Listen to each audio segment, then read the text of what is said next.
देश में मानसून की शुरुआत को लगभग 1 महीना होने को है और देश के आधे से ज़्यादा हिस्से में मानसून की बरसात हो चुकी है, लेकिन अभी भी कई राज्य ऐसे हैं जहां बरसात में भारी कमी देखने को मिल रही है। मौसम विभाग के आंकड़े देखें तो 23 जून तक देश भर में औसतन 110.4 मिलीमीटर बारिश हुई है, जो लगभग सामान्य के बराबर है। लेकिन खरीफ फसल उत्पादन के लिहाज से कई महत्वपूर्ण राज्यों में सामान्य से बहुत कम बरसात हुई है। सर, ओवरऑल डेफिसिट बता रहे हैं कि खत्म हो गया है मानसून का, लेकिन राज्यवार क्या स्थिति है? राज्यवार स्थिति हमारे सामने चार्ट पर है। जैसे आप देखें, उत्तर प्रदेश में सबसे ज़्यादा सामान्य से 77% कम बरसात हुई है, गुजरात में 49% है, महाराष्ट्र में मानसून डेफिसिट 41% के आसपास है, ओडिशा में 30% है। मतलब आप मध्य प्रदेश और की हालत पिछली बार से थोड़ा बेहतर दिखाई दे रही है। लेकिन अगर भारत की पूरी ग्रेनरी बेल्ट आप देखें, जो मध्य प्रदेश, हरियाणा से झारखंड, बिहार होते हुए और पश्चिम भारत में और मध्य उत्तर भारत में सब जगह मानसून डेफिसिट में है,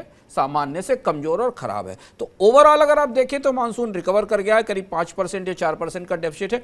और यही बात हम शुरुआत से जब मानसून पर चर्चा मनी सेंट्रल में कर रहे हैं तो शुभम, हम बराबर इस बात पर चर्चा में हम लोग ये बताते रहे कि मानसून का पूरा नेशनल एवरेज उतना महत्वपूर्ण नहीं होता जितना महत्वपूर्ण होता है उसका क्षेत्रीय वितरण, बारिश का जो क्षेत्रीय वितरण होता है, और वहां हमें चुनौती दिख रही है। ऑलमोस्ट 1 महीना हो रहा है मानसून को आए हुए। अब मानसून की स्थिति थोड़ी हैरान और परेशान करने वाली है, क्योंकि इन क्षेत्रों में जहां से सबसे ज़्यादा फसल का उत्पादन आना है, जहां से सबसे ज़्यादा अनाज का उत्पादन आना है, वहां अगर मानसून की बारिश समय पर नहीं हुई तो स्विंग लेट होने का खतरा है, बुआई लेट होने का खतरा है, क्योंकि यहीं से खरीफ की बड़ी स्विंग आती है। तो इसलिए अब हमारी निगाह इस बात पर रहेगी कि हमारे पास खरीफ की स्विंग के आंकड़े क्या आते हैं। जो खरीफ की बुआई के आंकड़े जल्दी ही हमारे सामने आएंगे, उनकी रोशनी में हमें समझ में आएगा कि मानसून में अगर इन इलाकों में देरी हुई और दोबारा तेजी से सक्रियता नहीं दिखाई दी।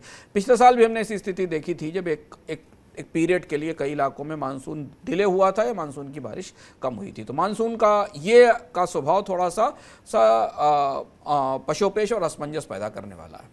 बिल्कुल, तो भले ओवरऑल डेफिसिट 2% रह गया हो, लेकिन अभी राज्यों में स्थिति अच्छी नहीं है, और वो भी वो राज्य जो खरीफ की पैदावार के लिहाज से महत्वपूर्ण है। तो अगले 15 दिन मानसून के लिहाज से सबसे क्रूशियल समय है, हमारी नज़र इस पर बनी हुई है।